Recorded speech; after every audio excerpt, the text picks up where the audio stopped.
Being a businesswoman, being a leader in a company gives you the opportunity to have first-hand experience on how your behavior have impact on your people. And this is what I'm going to talk about today. For me, it has been a common sense that I need to address the well-being of my employees in the time of COVID if I want to be successful as a company. As a leader, it has been my responsibility to live up to the values that I always talked about regarding my company. And we always mentioned when talking to our employees and trying to convince them this is the best place to work at. And I also was responsible to maintain operation and profitability. So under this pressing environment when resources are scarce, prioritizing among initiatives was crucial for me. And I also needed to find the sense of balance between the interest of the company and that of the employees. Thinking about it and analyzing the data and that gave me the impression that thinking about employer branding as a deal where not only the employer have responsibility, but also the employees, may be not a common sense after all. What trends have impacted our efforts? Trust and well-being for sure. So let's take a closer look. Trust is a person's belief that another person or institution will act consistently with the expectations of positive behavior. And trust is always based on experience meeting expectations and needs. According to the 2019 Edelman Trust Report, all institutions have painfully low credibility and trust all over the world. It has been and is a global phenomenon. Thinking of governments, media, NGOs, and businesses at the same time, they all struggle to regain trust.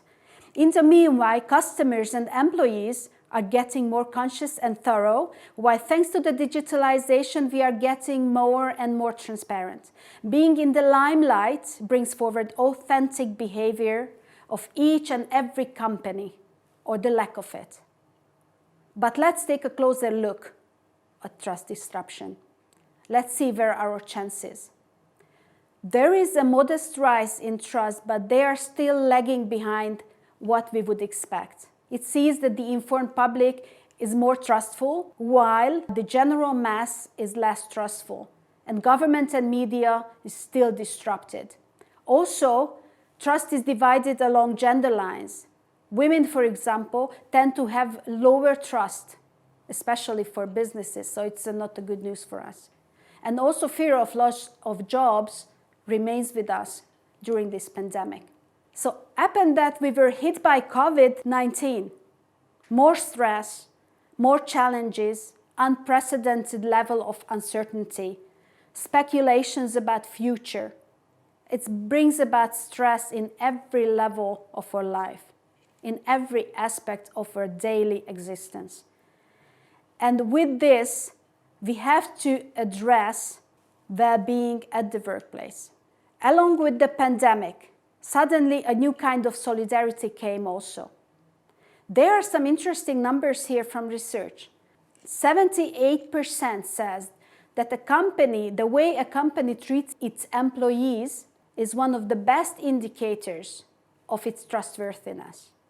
78%. But also, 82% of the company's investors said that their trust in the company is important when considering business interventions or investments. So we managed to cross the line of superficial solutions. It seemed that employers showed sympathy and solidarity for their employees during this crisis, or in many cases, and vice versa. Our data also supports the importance of this kind of empathy that was based on real needs on both sides. And this is the essence of my presentation. We can see on this chart that my employer is the most trusted relationship. It's 75%. This is a solid base to build on. Trusted employers lead on change. And this is what we need now, change. Trusting is about meeting the expectations on both sides, as I mentioned. It implies that we are relevant in our offers and also open about what we look for in return. We are not offering solutions to tick the boxes. We are to build resilient trust to cement employer and employer relations. How a company treats its employees is one of the best indicators of its level of trustworthiness. The two top topics that are the most effective in building employer trust, the organization's contribution to the betterment of society, and what is very important in this topic, what I'm talking about, is the organization's values. Be who you are, be who you say you are, and address the real issues. You can see that trust gives advantage to you. If you are a trustworthy company, you have much better advocacy, much higher loyalty, engagement, and commitment. And this is what you want, because this is good for your business. This should be a deal. When talking of the new normal, we definitely have to assume that the responsibilities of the parties need to rely on that experience of showing solidarity to each other, empathy and mutuality. We keep emphasizing that it is not about the number of employees that you hire, but the quality of what matters. And by quality, I mean besides the professional adequacy, the attitude towards the brand, the loyalty and the well-being of both employers and the employees. It should be a deal. It should be a win-win situation. Changing time, changing needs. What are the relevant needs of people? Do we know that? Probably a bit different in every culture and in various countries. But the experience of the pandemic brings us together. It's more global. And the way it hit us everywhere is the same. We share the same experience in many sense. And stress is enormous. So we need to address the issues of well-being, I think. Trust and mental health are the core elements of the success of business today. We were curious to have a snapshot of the situation in Hungary, so we conducted the research, and we have found some very disturbing facts. Almost half of the employees in Hungary show symptoms referring to mental health issues, like sleeping disorder, anxiety, exhaustion. All of these influence their ability to work efficiently. Not very different from other countries like Australia, and thank you, Brett, for all the data you provided me on that. Mental illness is now the leading cause of sickness, absence, and long-term work incapacity in many countries. Mental health conditions like depression and anxiety are costing billions of dollars for each year. The phenomenon enforces my view that all the interventions we take as businesses in employer branding must be relevant to both parties, both the employers and the employee side. Be honest, companies do a lot of things today that do not seem to fit their values. Yes, there are some and many who do the right thing, but there are still too many riding the wrong path. The lack of authenticity will have a long-term effect on your brand and business. So I suggest that you must be aware what the real needs of your employees are and how to prioritize your action to get the best impact for your business. We also took a look at, in our research, how employees see the efforts made by companies. Well, 1 out of 5 think that the workplace only take the performance to count, not the people. And what is also just an interesting issue to address, why 1/3 of us as employees think that companies want to survive it on campaign-based initiatives.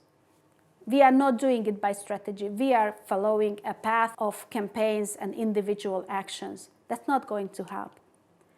So based on all this, my impression is that we are still much scratching the surface in Hungary. It is good to see some fantastic examples and initiatives at the number of companies, but I think there is a long way to go. And where to look for the real needs? I assume that it is well-being. The World Health Organization defines mental health as the state of well-being in which every individual realizes his or her own potentials, can cope with the normal stresses of life, can work productively and fruitfully, and able to make a contribution to her or his community. And it has 5 pillars, and I think these 5 pillars are where we need to look for the needs of our people. We want to give them positive emotions, satisfaction, feelings of pleasure and comfort, engagement, living an engaged life, being absorbed and connected to activities to the point where we lose track of time. This is what we call the flow. This is what we want at the businesses. We want to create relationships. We want to connect people to each other. We want them to enhance their well-being from these connections. And also being part of something meaningful, even if times of not having enough work to do or having too much work to do, it's an essential for our employees' well-being. And yes, accomplishment. Pursuing success and achievement and mastery of things for their own sake can build self-esteem and self-efficacy. And this is a business case. Every dollar spent on effective mental health action has a return in benefits to a company. So consider your dollars and invest in employee well-being and invest in your deal. To summarize a possible focus in the new normal of employer branding, there are some ideas I brought. Be clear about your offers and expectation and understand what it really takes to find a good answer to the needs of your employees. And most of all, show leadership, because this is a business function, this is a leadership responsibility. Be engaged, be visible, show your personal commitment internally and externally. Be there for them and empower your employees. Give them a voice. Just empower them with their information and create them opportunities for shared actions. Do it together. Have a win-win deal and have a dialogue. Put emphasis, more emphasis on internal communications and rely always on data when planning programs. And just do programs on a strategic level and use KOLs. And most of all, give feedback and provide coaching and provide mentoring. This is how to build a good deal. Thank you.